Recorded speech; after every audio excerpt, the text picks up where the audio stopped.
Celosia is a perennial flowering plant if you are in zones 8 or higher. The origin of its namesake comes from the Greek word kalos, which actually means burning, and it represents courage and boldness.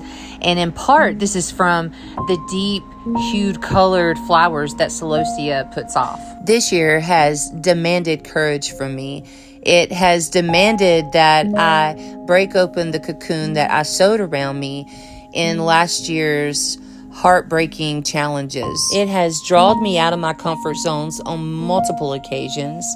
And it's no surprise that Celosia was one of the first plants to sprout in the spring and remind me of what they represent throughout their life cycle this summer, which is courage.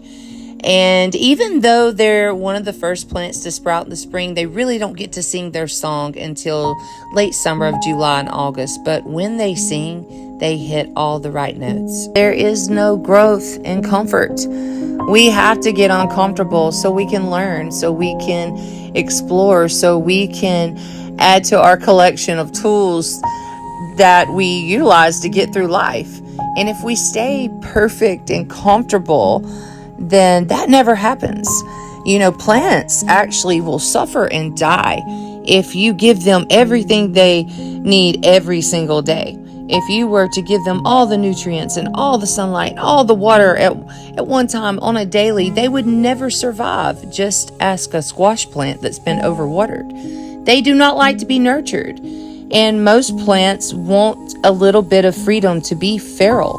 And we are no different. In order for us to grow and to be unique and to actually excel in the different facets of our lives, we have to suffer a little bit. I have entered into the time of year where I harvest the flower seeds. And in doing so, I like to honor the plant by thinking and reflecting on its life from the time it sprouted till harvest and what it's brought to my life and its offerings.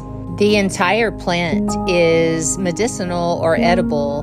The leaves are comparable to spinach and can be added to greens in a salad. The blooms and the flowers, they are loaded with antioxidants and flavonoids.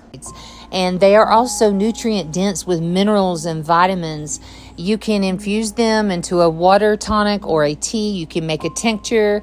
In this video, I'm actually infusing it to make a lemonade. I chose the most bright pink and red blooms for this. I use a little honey and fresh squeezed lemon. Celosia also makes a great floral flower. A couple of weeks ago, a local florist, Daisy Mays, reached out to me and they were looking for some zinnias actually to go into some funeral arrangements. And I told her that my zinnias were playing out, but I did have an abundance of Celosia. And when I found out who it was for, which is a local farmer and gardener and homesteader and a pillar in our community, and we were honored that our farm could play a small role in honoring and remembering her life. If you visited the cottage in the fall or one of the hundreds of people that trick or treat with us annually, then you've seen the hands and the works of Miss Jeanette Fulmer. Her pumpkins and corn stalks are what usually line the drive and walkways for the kids. And that is my relationship with her. I visit her usually a couple of days leading up to Halloween and clear her out. And I always take a minute to listen to a pearl of wisdom that she has to offer.